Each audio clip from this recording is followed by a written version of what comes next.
if you can share with JACC, we'll be happy to share it with the students who are all here. So we'll turn it over to you and this great crowd that you have. All right, sounds great. Um, Good morning, everybody. Happy Saturday morning at 11. It's really good to see Melissa. Melissa Korber is my former newspaper advisor when I was competing in GACC, what seems like forever ago. And then, went to the same law school I ended up going to.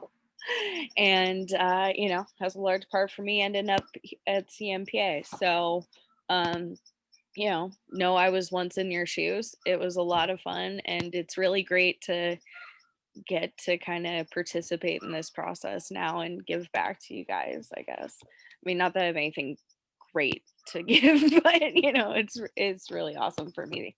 So anyway, morning, wanted to kind of start. How many professors do I have, and how many students, if you guys want to kind of get a read of the room for me? All right, professors, thumbs up on the thingy.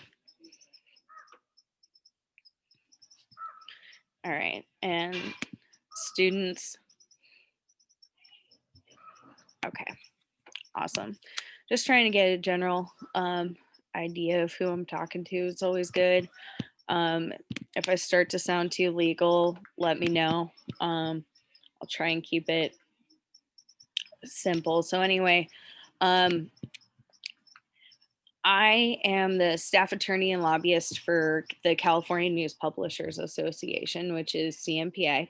As a part of being JACC, all of your schools have access to our free legal hotline.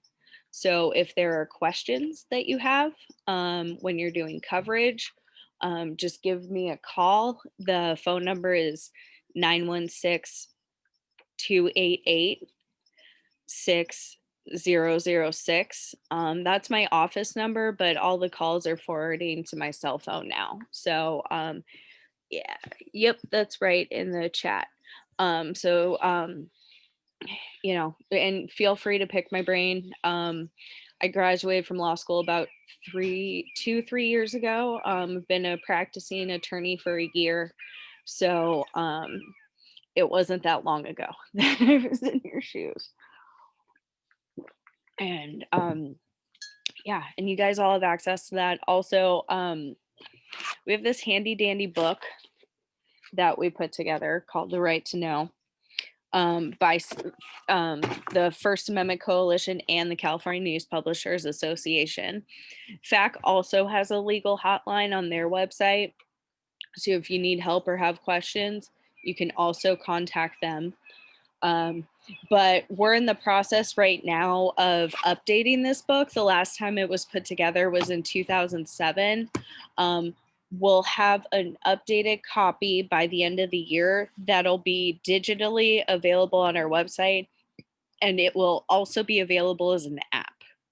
So just kind of keep your eyes out for that. It gives a summary of all the important laws that, and there's Rochelle Campbell. Hi, also former advisor in my life. Thank you for sending me where I am and, letting Wagstaff talk me into going to law school. But so this book covers the California Public Records Act, the Brown Act, anything that allows you access to a meeting, police records, access to court documents, court hearings. So things like that you'll be covering or facing. It also has a section on student publications and the laws affecting the rights of students to publish information. And again, be an app store coming to you soon. So that that'll be fun. I mean, from my experience, we also have sample letters too. on the CNPA website. So a sample letter, if there's a record that you want access to that they're not giving you, you can fill out the Public Records Act letter and submit it. There's also a Brown Act letter as well. um, and those will also be through the app too. So anyway, got a lot of different resources for you guys. I mean, I'll start out with some of the basics, right? So California Public Records Act is CNPA's baby, right? Like we've been defending it and amending it to allow for greater access for, like, CNPA has been around since 1888. So it's an organization that's been around for a really long time and working and lobbying. A lot of what I do, in addition to the legal work, is the legislative stuff, fighting to get you guys access to more information. One of the biggest things we've been dealing with lately is trying to get access to police misconduct records. Um, we've worked really hard on that, and made some headway this year, but there's still a lot more to be done on that. Um, so a lot of agencies, when you submit your California Public Records Act, um, will send you kind of their generic denial, is what I've found.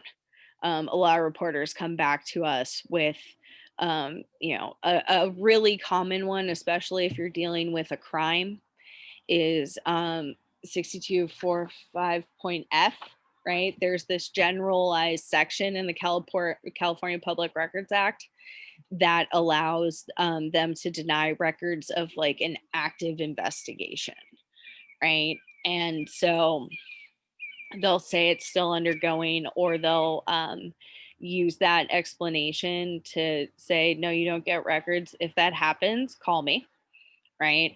And we'll figure out how to get you the information that you need.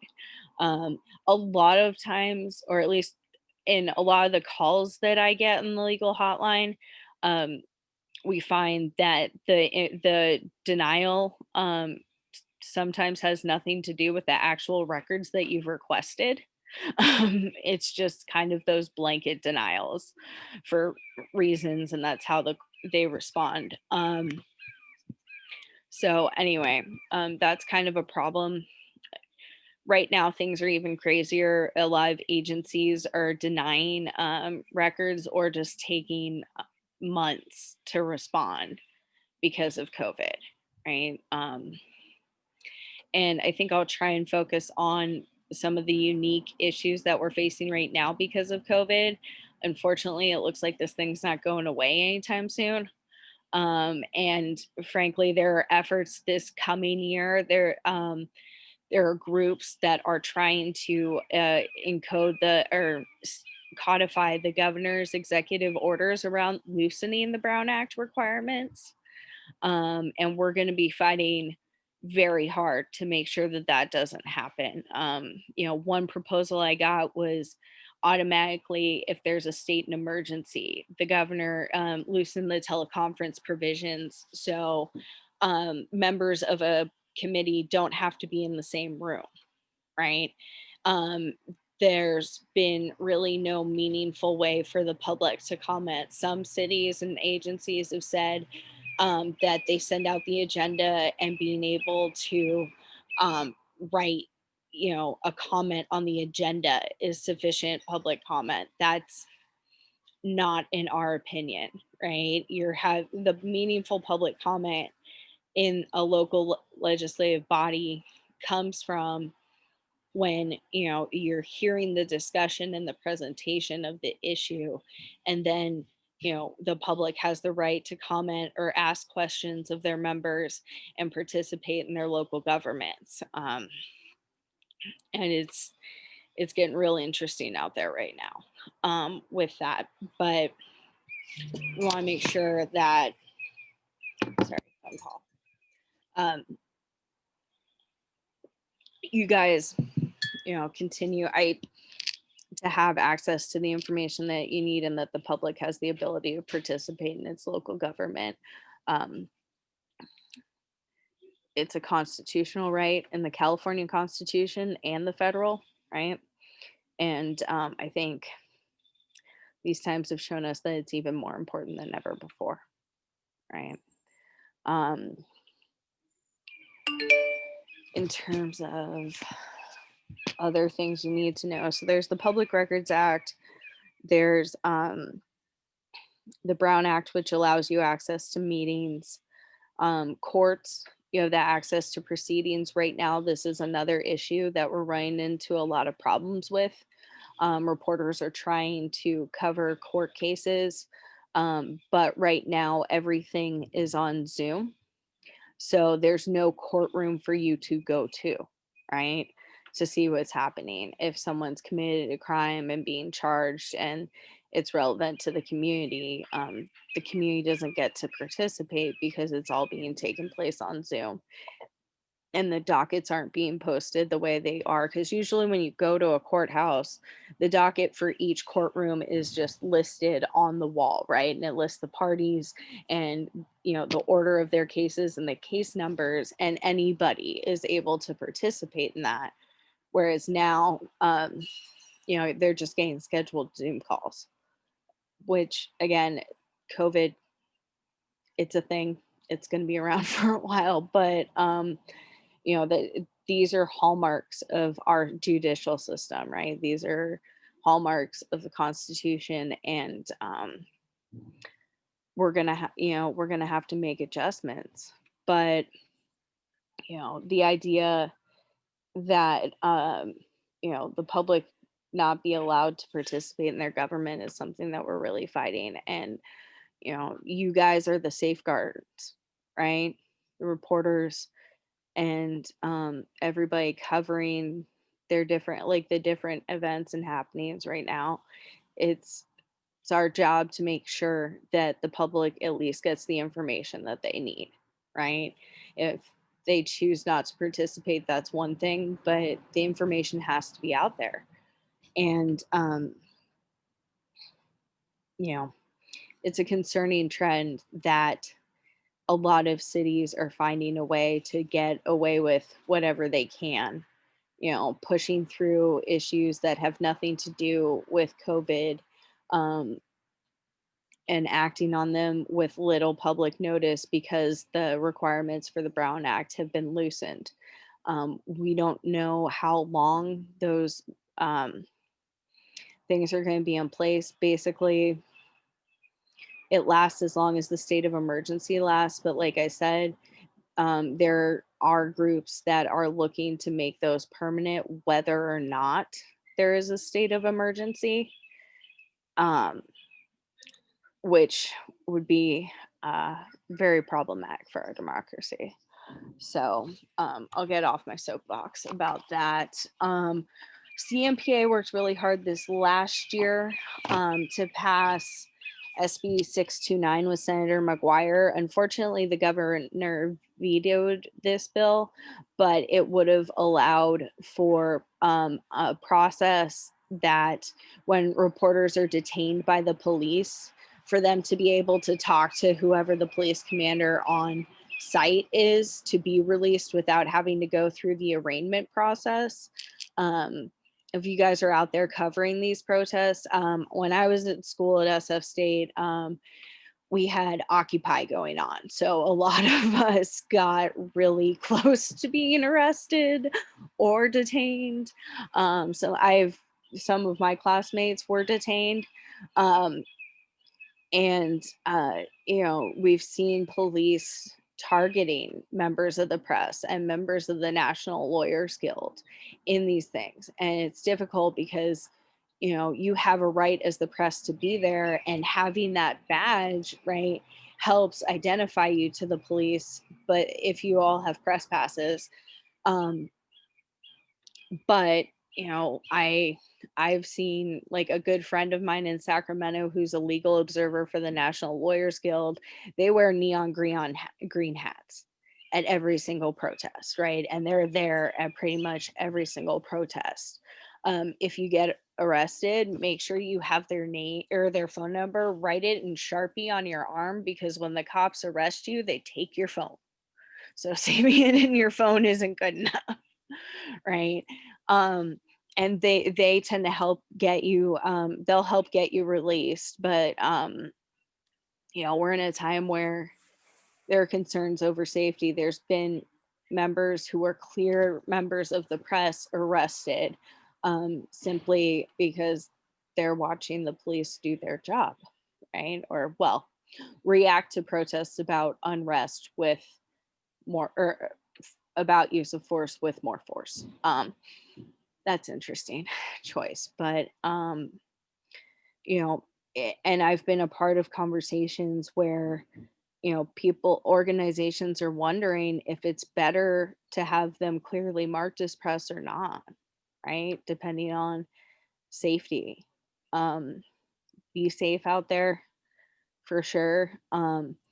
And hopefully next year we'll be able to get 629 back through the legislature that would have created that process for more immediate release without an attorney. But until then, and always write the National Lawyers Guild number on your arm in Sharpie. It's the best advice I got. Is that a question? Yeah, I do. Like, speaking of like media access, California has that media access law, the 409.5, and the other one. Yeah. How healthy is that in the face of this increased police crackdown on observing their actions? Because that's a broad one that we're supposed to have access to all manner of disaster and crime.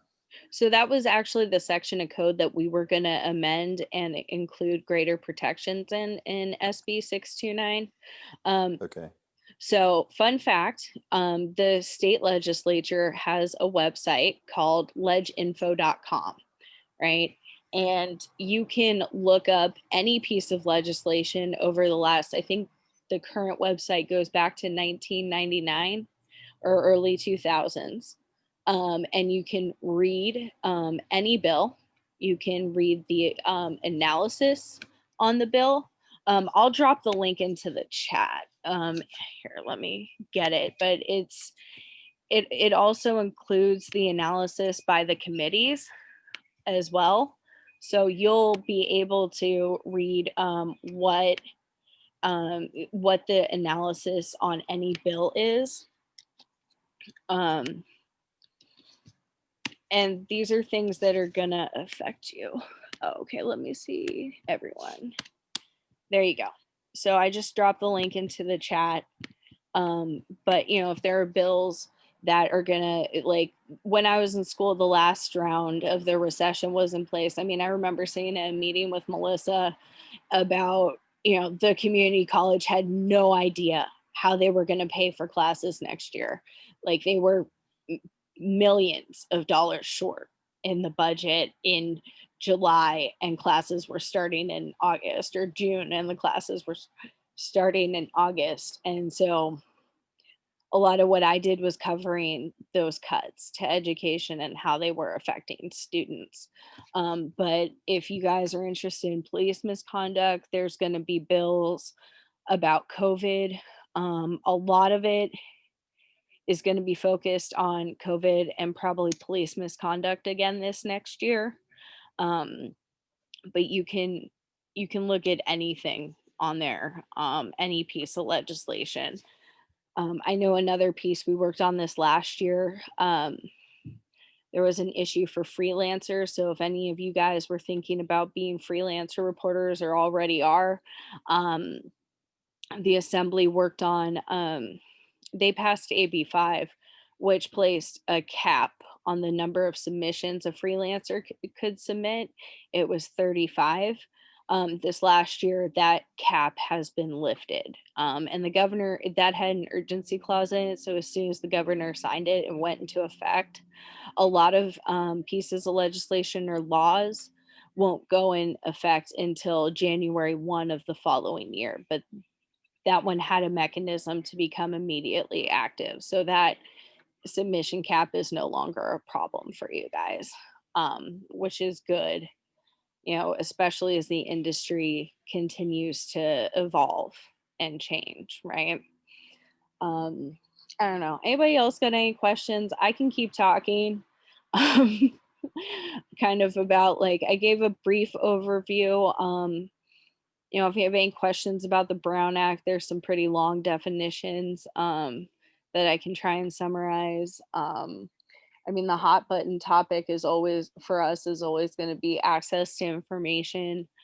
Um, California Public Records Act, Brown Act, court records, anti-SLAPP law also comes up, which is dealing with like lawsuits. Basically, they're designed to stop speech, right? I mean, I remember, oh, how did I make the transition from journalism to law? Um, Because of conversations like this. right. It's just a natural, you're dealing with the law so much. It's actually, hey, I could be a lawyer. Well, I mean, I will say that my research skills and my ability to write that I gained in journalism puts me ahead of a lot of people in my field, right? A lot, like I can find information and do research in a way that a lot of my peers were not used to. I also, you know, when I deal with public policy, I can paint a picture of why these laws are important. And that has served me incredibly well over the last year. We've also, you know, as we've continued to work on these issues, sent out communications to readers. We've used our social media account. Like before I got to CNPA, there wasn't much a huge social media presence, and then I started taking it over this last year. So those are skills that serve me incredibly well in the law, but particularly in the legislative arena, which is where I spend a good amount of my time. But basically, I realized that I understood these bigger policy stories pretty well. I read Supreme Court cases and understood them. And my media law professor talked me into going to law school. I didn't know what I wanted to do. I didn't, you know, I didn't want to prosecute. I knew I didn't want to defend. I knew I didn't want to do corporate law. And I just like, and he told me, don't worry about it. You'll find what you want to do. You just like, you've got the mind for it. You've just got to go. So I thought I'd work to try and fix the system from the inside instead of the outside. Okay, what should students do if the campus police refuse to give information on a crime on campus or give a summary of the Clery Act numbers? Okay. I would submit a public records request. If there's a crime and there's a police report, they're required to give you, if there's like an arrest, they have to give you the information of the person who was arrested, what they were arrested for, and where it occurred, right? And that is in the Public Records Act, that in that section I was talking about. But, or you can, one of the things that I've done is I've requested like the logs, right? Because you can request the logs of what occurred or what they responded to as well. And if they're being jerks, give me a call and we'll figure out how to get what you need. Okay. Next one, are there specific laws supporting the journalistic independence of California, of college publications? I mean, the student press is largely subject to the same protections that other press are, but students at the school gate, however, you know, there are certain categories where they're not really protected. So vulgar, lewd, obscene, or patently offensive speech, school sponsored or curricular speech, or non-curricular speech. So those are the kind of the categories that things fall into. I remember when, Melissa, do you remember when Radio Las Positas got kicked out of the event fair for one of our shows, one of the radio shows was called Sex, Lies, and Radio. And because we have a studio radio publication, and they had procured a booth at the Exotic Erotic Ball in San Francisco, which no longer goes on, but it's what it sounds like. And so the school administrators came and kicked them off the campus. They pulled the flyers. They said that they couldn't have a booth at a, a some kind of fair, right? Where all this, what? I think it was club day, right? Yeah, Club day. so but it was something where they had given a forum for all clubs to be able to participate. And I think, and they claimed it was because it was obscene language. Our press covered it. I think we did a good job. I do think we were a little emotionally invested, however, because it was other members of our program. But I wrote a story about it, and I included the Miller standard, which is the standard for obscene or offensive language. I'm quite partial to the quote, I know it when I see it, for obscenity language. But that was, Melissa, we probably should have known I was going to law school at that point. First clue. But Standard, there you go. right, but it's like, the schools, they do still have kind of some say, and it also really depends on your advisor, right? Like Melissa gave us a lot of freedom to do what we needed. You let us publish that photo story I did, where I had pictures from the Exotic Erotic Ball. They were tasteful, but still, there's it also has to do with how much of the funding comes directly from the school as well. That kind of impacts like the printing funding. But right now you guys are all digital, right? Is anybody still doing a print publication right now? Okay, I see nothing. No. We're producing like PDFs for print that we can maybe print later if we want, but Okay. so like we're still producing the content that we normally would, not at the Okay. same scale, but like once a month. Okay. Well, that's good. It's good practice. InDesign's a great program too. If that, well, I don't know whatever you guys are using, but it's really good. Yeah, but I know that kind of has implications as well. Okay, another question: how does California compare to other states in terms of access, and what about FOIA? So FOIA is the first, the Freedom of Information Act. That's the federal level. California has gratefully been protected, like usually is more expansive in terms of rights and your access to information as opposed to the federal government. The California Public Records Act is largely what we use simply because we operate in the state of California. And there are specific provisions that provide, it requires the agency that you're requesting information to work with you to try and narrow your request or get you the information you need. There, it's codified in the California Constitution. I got the exact quote. Yeah, so it says no radio, television, news reporter, or any other person connected and employed by a radio or television station should be so judged for contempt for refusing to disclose the source of information. So while protected, so basically,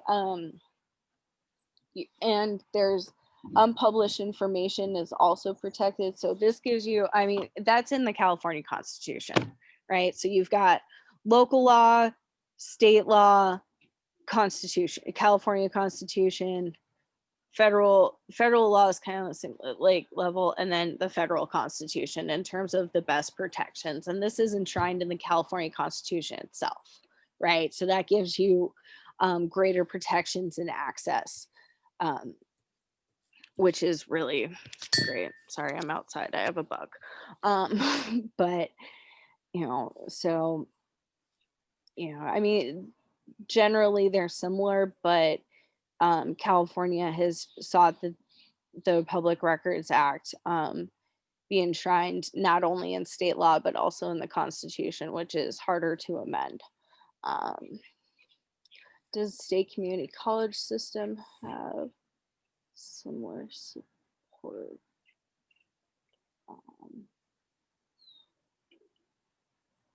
Not sure what that one is. Okay. Yeah, in reading over what students' rights are, I thought once I came across a little line in one of the community college, like policy things about supporting, and always meant to like circle back around to like reread that. It was also at the same time that there was a state legislator that was trying to put through a bill that would physically support, legally support student media as having all rights. All right. And I never really followed that one also. But I was just curious to know what kind of rules, policies, laws are in place to support student journalism beyond the First Amendment, because it's funny how state to state, like a lot of states don't really quite recognize the independence of community colleges, and college presidents think they can dictate what happens, what they can and can't do. But what's kind of what happened with you with your story? Yeah, I mean, every day I'm grateful I live in California, which is a state that seems to further recognize these rights, right? And allow for freedom of speech. I mean, I'm not sure about something specific at the community college level. I think it kind of depends on the administration. Again, like, you can they can always allow for more support, right? Yeah, I think but if this is there's like on the statewide level. It was like a chancellor's, like for every college, we have these protocols that we encourage. And I can't remember how to find it. I thought maybe you might. I thought maybe you might have some insight into it. Yeah, I don't remember off the top of my head. It's so obscure. It is so obscure. It was like, oh, really? That's in there? That's great. When you find those things, you gotta take note of them. I like save them, like in my favorites, so I can always go back. Go back and explore it a little more. I mean, we're going to be working really hard to make sure that we preserve these rights and kind of continue to broaden access to information. Absolutely. And if, presidents think that they can do what they want, call me, we'll push back. Right. And do the best we can. But yeah. Oh, and make nice with the assistants, right? The assistants for the deans. I'll tell you, any assistant or executive, like secretary or whatever, they're called, they are the gatekeepers.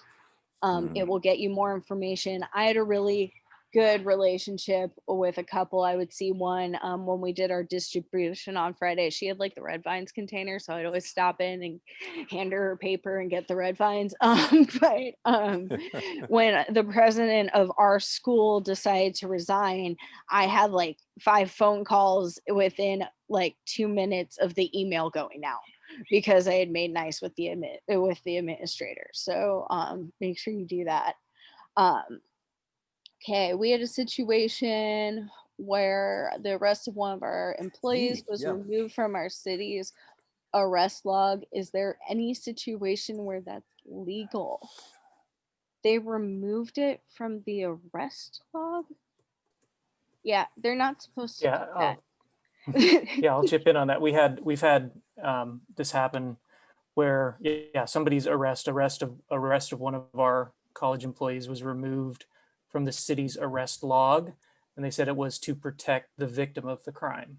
Is that in any way, shape, or form legal? That sounds like BS to me. I don't like, I they can say that. I would force them to really get, point me a section of code, right? Point me to the section of code that you think allows you to do this. They can redact the victim's name in certain circumstances, but they can't delete it from the arrest log. Yeah, the section of code they pointed to is the one you talked about The denial F- of records for an ongoing investigation. Yeah, no, that section specifically exempts the arrest log. They have to give you that information. We did get it eventually, but it took 3 months. And let me guess, they were like COVID? No, Or- this was pre-COVID. Oh, okay. Okay. Yeah. No, that's not okay. Again, call me. We'll push back. Mhm. All right. Any other questions? I have a question. Mhm. So, you mentioned that it's a little difficult for journalists to obtain public records or investigative records when it's currently ongoing, correct? Yeah. So if I wanted, say, for example, if I have to write an investigative piece for something that already happened, would I run into the same troubles trying to get something that's already been recorded versus something that's currently being recorded? So there are specific exemptions in there. That's what we were kind of talking about. Let me find the code.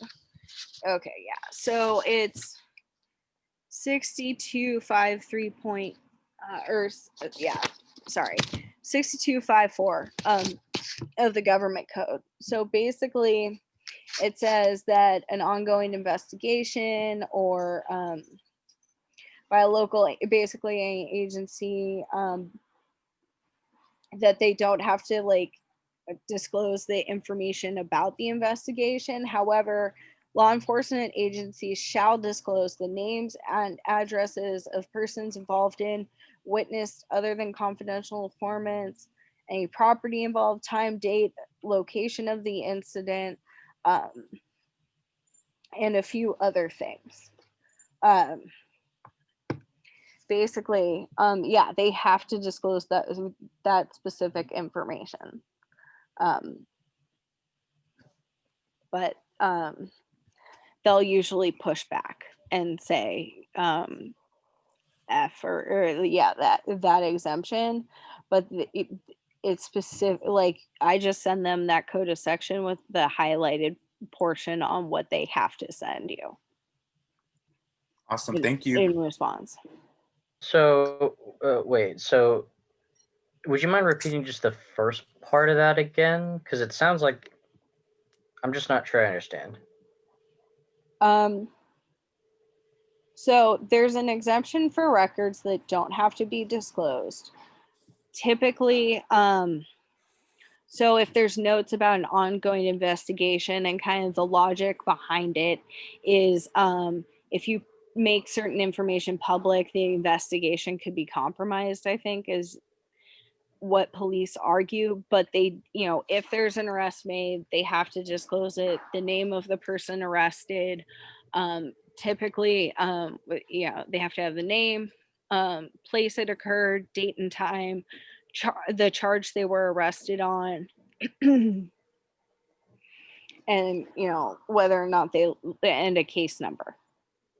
So then, is there any code or anything that shows what they are not required, or is it just up to their determination in the moment of or while they're investigating, and then they argue it, or is it laid out? it's usually like a back and forth, unfortunately. If they're being too restrictive, you can file a letter or petition the court to decide. For whatever reason, the relationship between the press and the police continues to be more adversarial. Um, it shouldn't be that. I would hope that it wouldn't need to be that way, but it is, right? For whatever reason. And so there's usually a back and forth, but the better relationship you have with your sources, the more regularly you talk to them, ideally, it'll help the process. I mean, because a lot of these like records, you shouldn't even have to file a public, there's no requirement for you to like physically file a Public Records Act request. Like you can call, but pretty much every single city and police department wants to ensure that like you have to write it down so there's a record of it, right? So you have the date that the request was began, right? And the information. And you can ask for information that you have access to, but they still make you submit the PRA, the CPRA anyway. Thank you.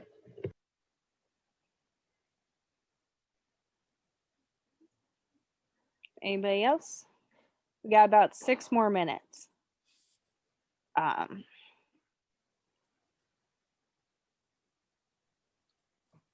just want to say one thing. A lot of times students are reluctant to, go outside and get help. You all have a number now, right? So if you get pushback, you can just call Brittney and she will help you through it. I've seen this happen before where we weren't getting records from a meeting where a member of student government was impeached. And when you bring out an outside force of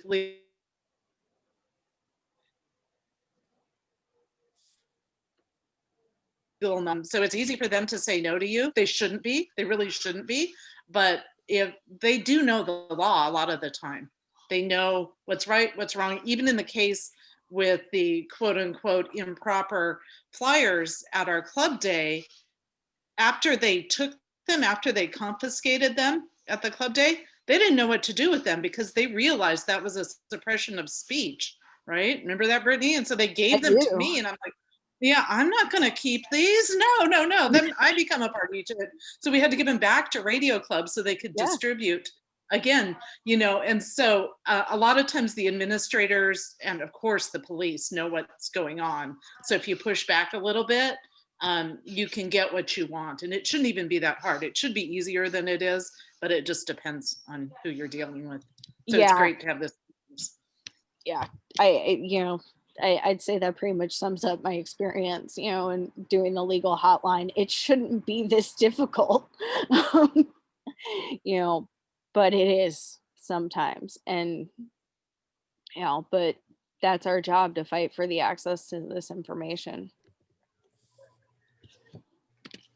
I have another question actually about the interactions between the police and journalists nowadays.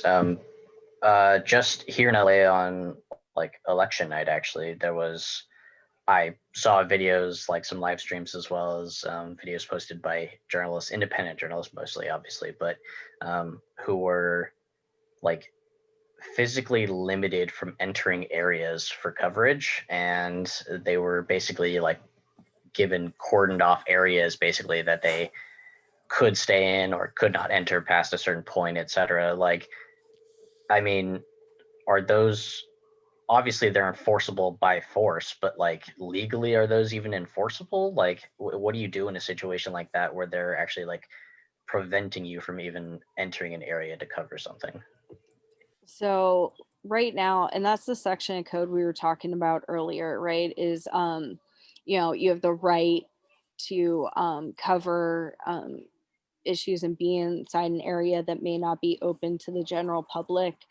I think it comes back to kind of you know, you can either it's a judgment call, right? You can stay in the area that they've decided to put you in.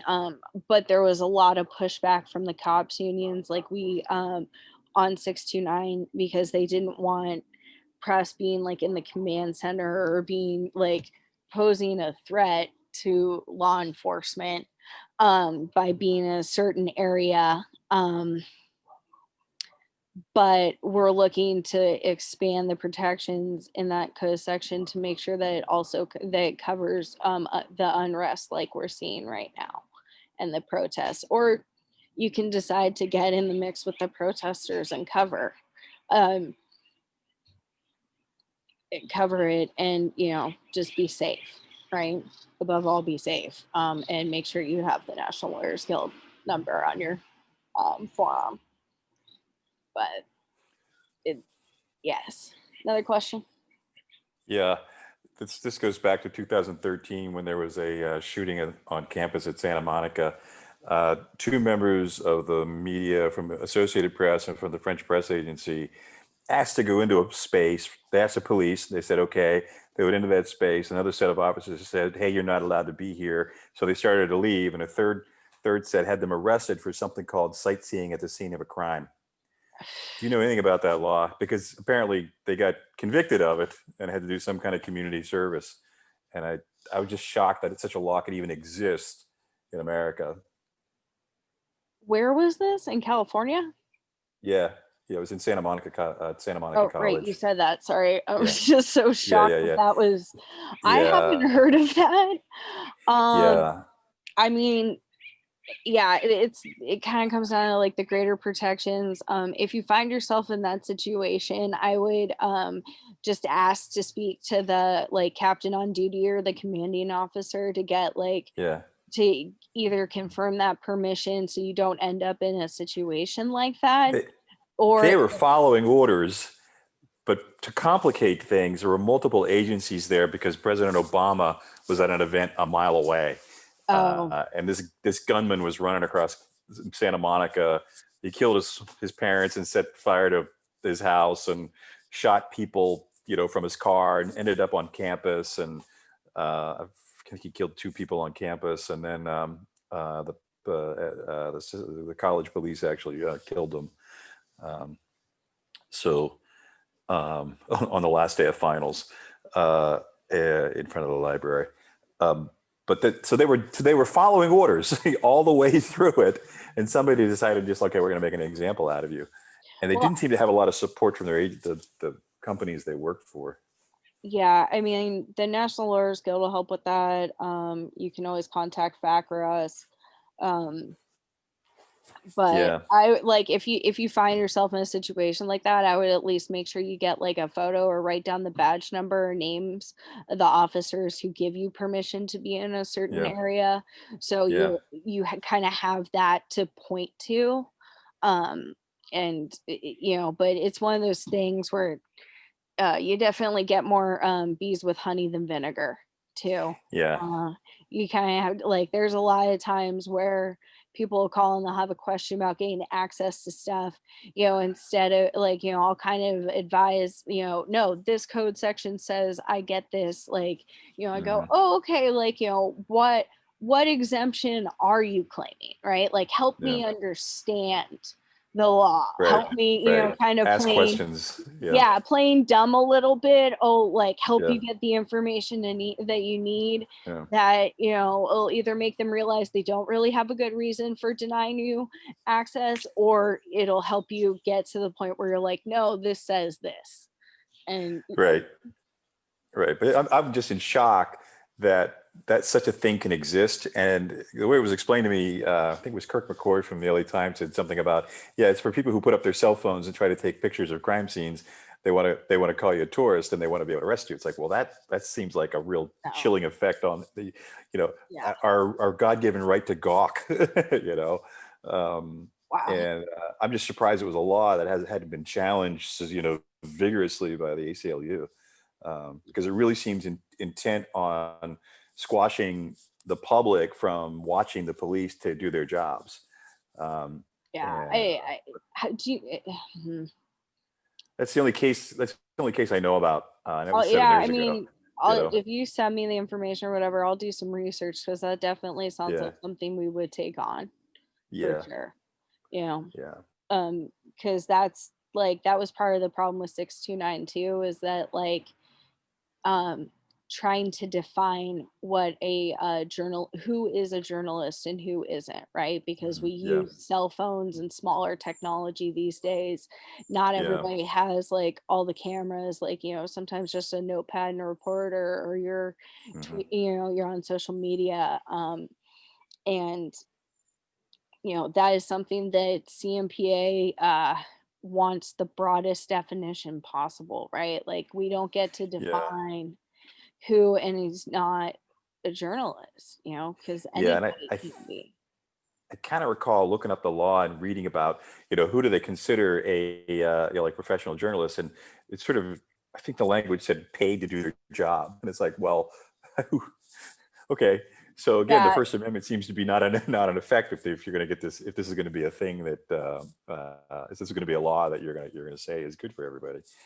right now Um, the language is like a duly authorized yeah, representative of the media, but yeah, the language we were pushing for, you know, it's like even having like a business card, right? Saying like that you're a reporter, or yeah, like an email from a publication if you're a freelancer asking you to yeah.